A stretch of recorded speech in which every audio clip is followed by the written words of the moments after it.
World news के sponsor हैं स्वागत, अदरक, लहसुन और मसाले 100% प्योर एंड हाइजीनिक। अस्सलाम वालेकुम, आदाब। मैं हूं खलील फरहाद। हमेशा की तरह शुरू करते हैं वर्ल्ड न्यूज़ हेडलाइंस के साथ। ईरान का न्यूक्लियर प्रोग्राम बना है पूरे मिडल ईस्ट के लिए खतरा। शाह सलमान ने जाहिर की तशवीश, कहा ईरान को जोहरी हथियार हासिल करने से रोकना हो चुका है जरूरी।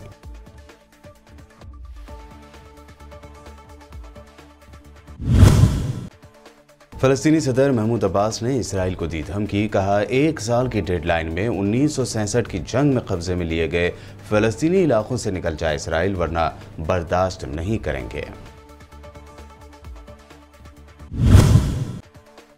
आम शहरियों को जाती रंजिश पर हरासमेंट करना या उन्हें सजा देना नहीं किया जाएगा बर्दाश्त। अफगान डिफेंस मिनिस्टर ने तालिबान जंगजुओं को जारी की हिदायत, कहा अदालत ही को है सजा देने का इख्तियार। तुर्की और अमेरिका के दरमियान ताल्लुकात है बहुत ज्यादा खराब। तुर्क सदर एर्दोगान का एतराफ, कहा रूस से 400 जंगी जहाज खरीदने को बहाना बनाकर खरीदे गए तैयारे हमें नहीं दे रहा है अमेरिका। मसले कश्मीर को यूएन में उठाने पर पाकिस्तानी पीएम इमरान खान पर बरसा हिंदुस्तान। कश्मीर और लद्दाख को बताया अटूट हिस्सा। फर्स्ट सेक्रेटरी स्नेहा दुबे ने कहा फायर फाइटर के भेस में आग लगाने वाला मुल्क है पाकिस्तान। महाराष्ट्र में कम होने लगा है कोरोना का फैलाव, तो हुकूमत ने लिया बड़ा फैसला। क्लास 5 से 12 क्लास तक के स्कूल 4 अक्टूबर से खोल देने का किया ऐलान।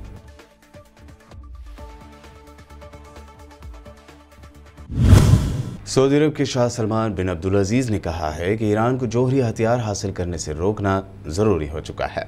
उन्होंने मिडल ईस्ट के खित्ते को वसी पैमाने पर तबाही फैलाने वाले हथियारों से पाक करने की अहमियत पर जोर दिया। शाह सलमान ने ईरान को जोहरी हथियार तैयार करने से रोकने के मकसद से बैनुल-अक़वामी कोशिशों की हिमायत करते हुए कहा कि ईरान की जोहरी हथियारों के हुसूल के लिए इक़दामात पर सऊदी हुकूमत अपनी गहरी तशवीश का इजहार करती है, क्योंकि ये इसके आलमी बरादरी से किए गए वादों के मुनाफी हैं और इसके हमेशा से ऐलान करदा मौक़िफ़ के भी मुनाफी हैं कि इसका जोहरी प्रोग्राम तो पुरअमन मकासद के लिए है।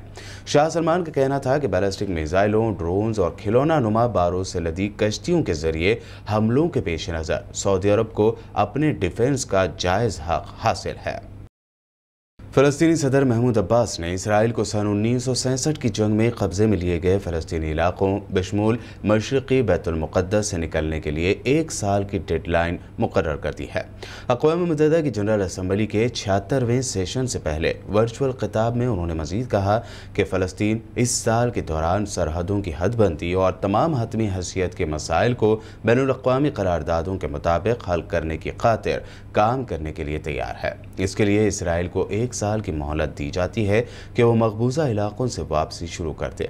फ़लस्तीनी सदर ने मजीद कहा कि अगर इसराइल हमारे मुतालबे पर सन 1967 की हदूद में वापस नहीं जाता तो हम उन इलाकों में इसराइल का तसल्लुत या कंट्रोल किसी सूरत बर्दाश्त नहीं करेंगे।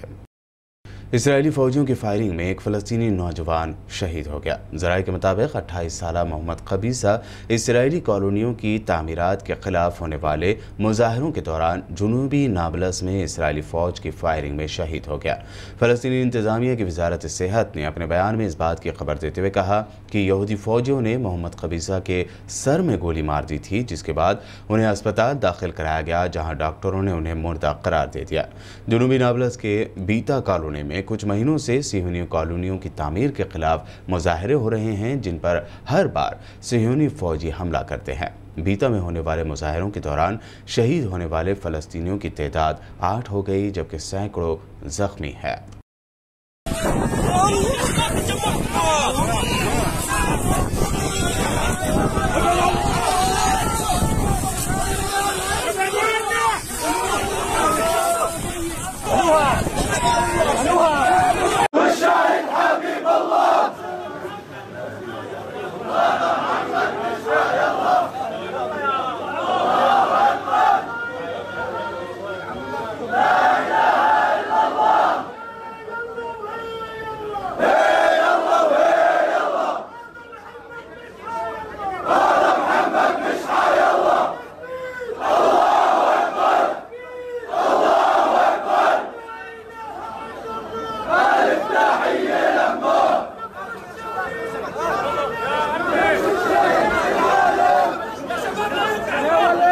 आम शहरियों को जाती रंजिश पर हरासमेंट करना या उन्हें सजा देना किसी सूरत बर्दाश्त नहीं किया जाएगा।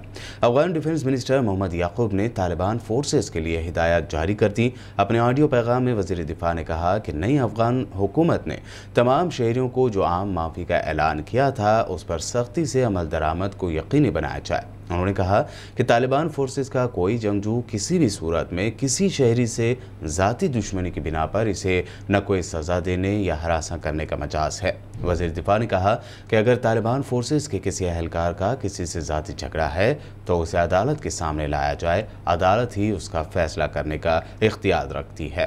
किसी सूरत तालिबान फोर्सेस या किसी आम शहरी को जानी या माली नुकसान पहुँचाने की मजाज नहीं है। दूसरी जानिब अफगानिस्तान की मुख्तलिफ मेडिकल यूनिवर्सिटियों और कॉलेज में तालीम हासिल करने वाली पाकिस्तानी ख़वातीन अफगानिस्तान की मौजूदा सूरत हाल से परेशान हैं। उनका कहना है कि जब से तालिबान ने अफगानिस्तान का कंट्रोल संभाला है वो अपने घरों में वापस आ गई हैं और अपनी तालीम जारी रखने से कासिर हैं। अफगानिस्तान के शहर जलालाबाद की इस्पन गोहर यूनिवर्सिटी में मेडिकल के चौथे साल की पाकिस्तानी तालिबा ने मीडिया से बात करते हुए इस तशवीश का इजहार किया कि 3 साल सख्त मेहनत के बाद अब उनकी मेडिकल की तालीम मुतासर हो रही है। तालिबात ने बताया कि अफगानिस्तान में इस वक्त तालीम के हवाले से गैर यकीनी सूरत हाल है। यूनिवर्सिटीज़ खुलती हैं, बंद हो जाती हैं, अगर क्लासेस शुरू होती हैं तो वो दोबारा बंद हो जाती हैं। तुर्की के सदर रजब तैयब एर्दोगान का कहना है कि अंकारा और वाशिंगटन के ताल्लुकात बहुत कशीदा हैं। अक़वाम मुत्तहिदा के सालाना इजलास में शिरकत के लिए अमेरिका गए तुर्क सदर रजब तैयब एर्दोगान ने कहा कि मैं पूरी सदाकत से कह रहा हूं कि अमेरिका के साथ हमारे ताल्लुकात अच्छे नहीं हैं। उन्होंने कहा कि अमेरिका उम्मीद से ज़्यादा दहशतगर्दों की हिमायत करता है। एर्दोगान ने कहा कि हमने जंगी तैयारे F-35 की खरीदारी की और इसकी अदायगी भी कर दी, लेकिन अब तक हमको ये जंगी जहाज़ नहीं मिले। तुर्की के सदर ने कहा कि अंकारा की जानिब से रूस से S-400 जंगी जहाज़ खरीदने को बहाना बनाकर हमारे F-35 जहाज़ों को हमें नहीं दिया गया। एर्दोगान के मुताबिक ये बात काबिल कबूल नहीं है कि S-400 के बहाने अमेरिका हमेशा हमारे ऊपर दबाव डाले। इस दरमियान इराक में अब तुर्की के फौजी अड्डे पर भी हमले होने की खबर है। रिपोर्ट के मुताबिक इराक के सूबे नेनवा के शहर मौसल के इलाके बाशिकिया में वाक़ तुर्की के फौजी अड्डे जुलेकान पर 5 रॉकेट दागे गए। इन हमलों से होने वाले जानी और माली नुकसानात की तफसीलात सामने नहीं आ सकी है। बाशिका शुमाली इराक के जुमला इलाकों में से है जहां कई बरसों से तुर्की के फौजी तैनात है। तुर्की गुज़िश्ता कई बरसों से PKK नामी तंजीम की सरकोबी के लिए इराक में अपने फौजी तैनात कर रहा है। आर्मीनिया के साथ होने वाली काराबाख की जंग में अज़रबैजान को जीत तुर्की के ड्रोन तैयारों की मदद से ही हासिल हुए। इस बात का एतराफ़ अज़रबैजान के सदर अल्हाम अलियोव ने रूस के दिफाई शोबे के मैगजीन के दिफाई तज्ज़ियाकार आइगो कोरेंचो को इंटरव्यू देते हुए कही। उन्होंने कहा कि अज़रबैजान ने जंगी ड्रोन तैयारों की खरीदारी 10 साल पहले शुरू की थी। काराबाख की दूसरी जंग से पहले ड्रोन तैयारों को इतने बड़े पैमाने पर पहले कभी इस्तेमाल नहीं किया गया था। काराबाख जंग में तुर्की के बैरक्तर TB2 ड्रोन तैयारे मुसलसल परवाज में थे और इन तैयारों ने आर्मीनिया की फ़ौज को सबसे ज़्यादा नुकसान पहुँचाया, जिसके बाद आर्मीनिया की फ़ौज के पाँव उखड़ गए और वो मैदान जंग छोड़कर भागने पर मजबूर हो गए। वर्ल्ड न्यूज़ में खबरों का सिलसिला लगातार यूं ही जारी रहेगा। फिलहाल रुकते हैं एक छोटे से ब्रेक के लिए।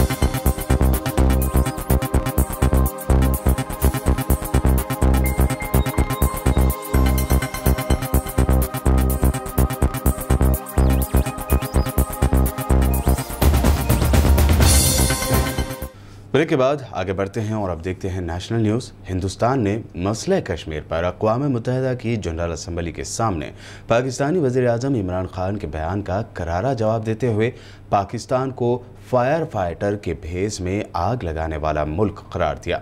यूएन मिशन में हिंदुस्तान की फर्स्ट सेक्रेटरी स्नेहा दुबे ने कहा कि पाकिस्तान में दहशतगर्दों को इख्तिदार की सरपरस्ती हासिल है।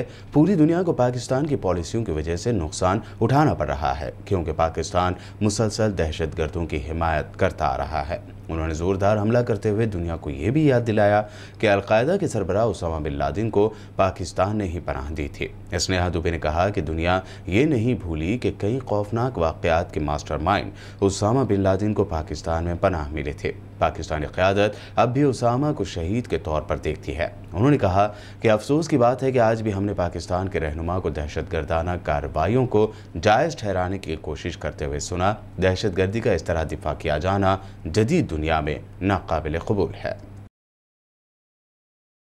महाराष्ट्र की एजुकेशन मिनिस्टर वर्षा गायकवाड़ ने रियासत में स्कूल दोबारा खोलने के अहकाम जारी किए हैं। रियासत में कम होते हुए कोरोना के फैलाव को देखते हुए अब स्कूलों में ऑफलाइन क्लासेस शुरू करने की इजाज़त दी जा रही है। महाराष्ट्र एजुकेशन मिनिस्टर ने ऐलान किया है कि रियासत में क्लास 5 से 12 यानी इंटर सेकेंड ईयर तक के लिए स्कूल 4 अक्टूबर से दोबारा खुल जाएंगे। वर्षा गायकवाड़ ने ट्विटर पर वीडियो पोस्ट करते हुए ये जानकारी दी।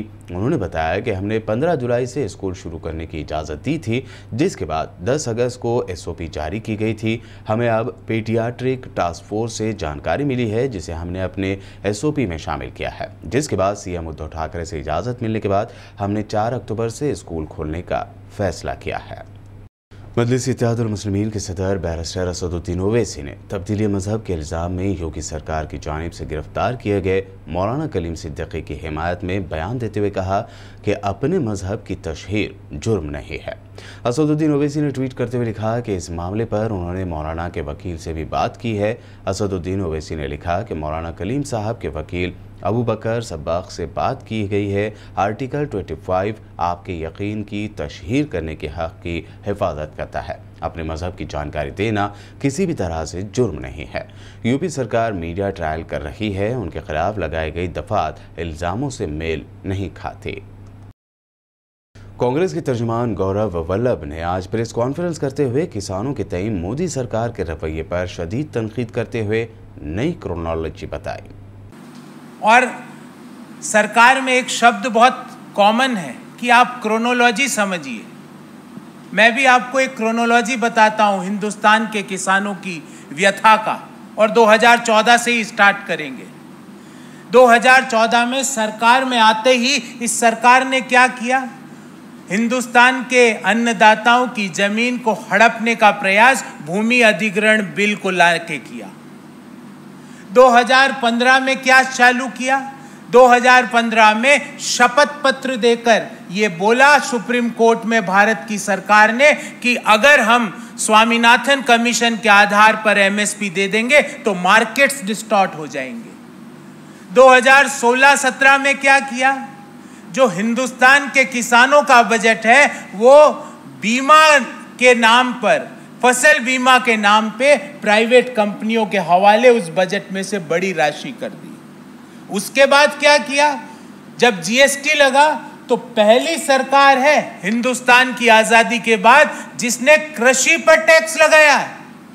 ट्रैक्टर हो, फार्म इक्विपमेंट्स हो, पेस्टिसाइड्स हो, बीज हो, हर चीज को GST के दायरे में 12 से 18% का टैक्स हिंदुस्तान की सरकार ने कृषि पर लगाया।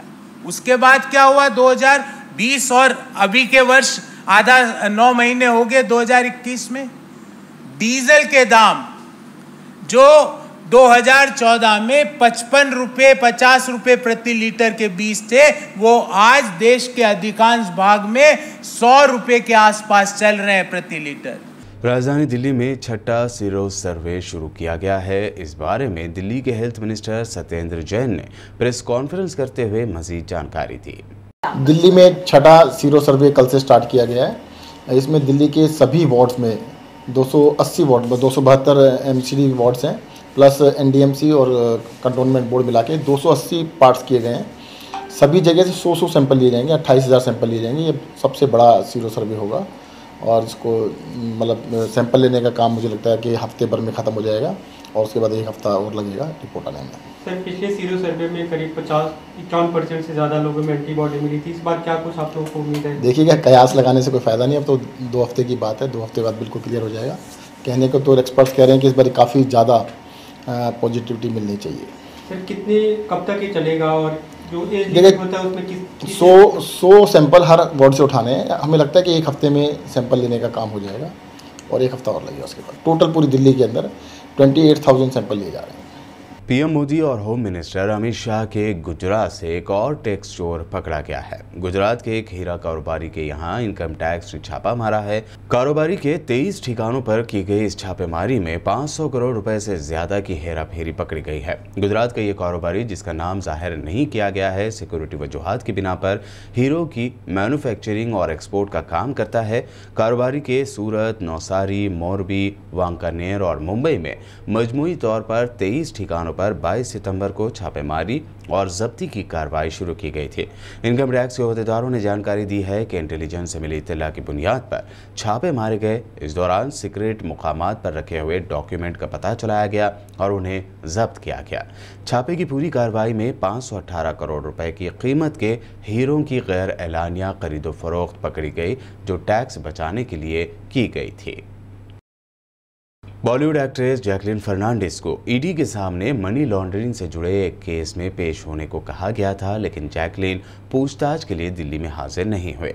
ये लगातार दूसरी मर्तबा है जब एक्ट्रेस ईडी के नोटिस के बावजूद पूछताछ में शामिल नहीं हुई। हालांकि जैकलीन किसी शूटिंग में बिजी होने की वजह से दिल्ली नहीं आई या कोई और वजह थी, इस पर भी कोई जानकारी नहीं दी गई है। ये मामला तिहाड़ जेल में 200 करोड़ रुपए के एक्सटॉर्शन केस से जुड़ा हुआ है। इसका मास्टरमाइंड सुकेश चंद्रशेखर तिहाड़ जेल के अंदर से पूरा रैकेट चला रहा था। शातिर सुकेश जैकलीन को 200 करोड़ रुपए एक्सटॉर्शन के तौर पर वसूल करने के लिए तिहाड़ जेल से ही फोन किया करता था। जांच एजेंसी के जराये के हवाले से कहा गया है कि जब जैकलीन सुकेश के जाल में फंसने लगी तो उसे महंगे फूल और चॉकलेट गिफ्ट के तौर पर सुकेश भेजने लगा। जैकलीन की समझ में तब भी नहीं आया था कि ये सब तिहाड़ में जेल में बंद शातिर बदमाश सुकेश चंद्र कर रहा है। इसी बुनियाद पर जैकलीन के साथ हुई धोखाधड़ी का एजेंसियां जांच कर रही हैं। वर्ल्ड न्यूज़ के आखिर में हेडलाइंस पर डालते हैं एक और नजर। ईरान का न्यूक्लियर प्रोग्राम बना है पूरे मिडल ईस्ट के लिए खतरा। शाह सलमान ने जाहिर की तशवीश, कहा ईरान को जोहरी हथियार हासिल करने से रोकना हो चुका है जरूरी।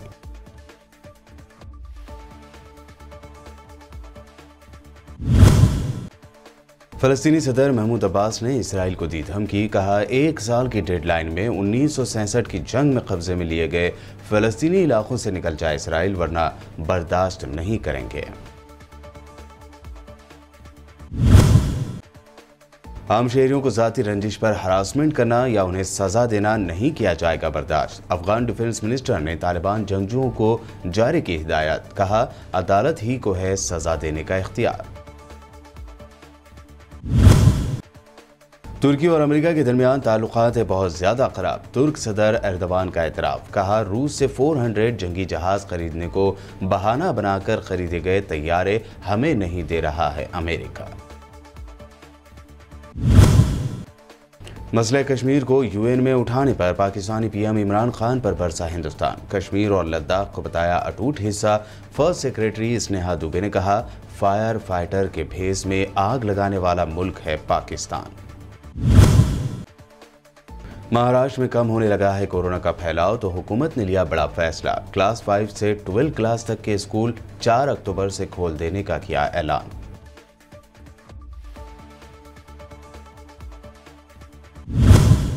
वर्ल्ड न्यूज़ में अभी आपने देखी अहम इंटरनेशनल और नेशनल न्यूज़। ताज़ा तरीन खबरों और दिलचस्प प्रोग्राम्स के लिए देखते रहिए BPN चैनल।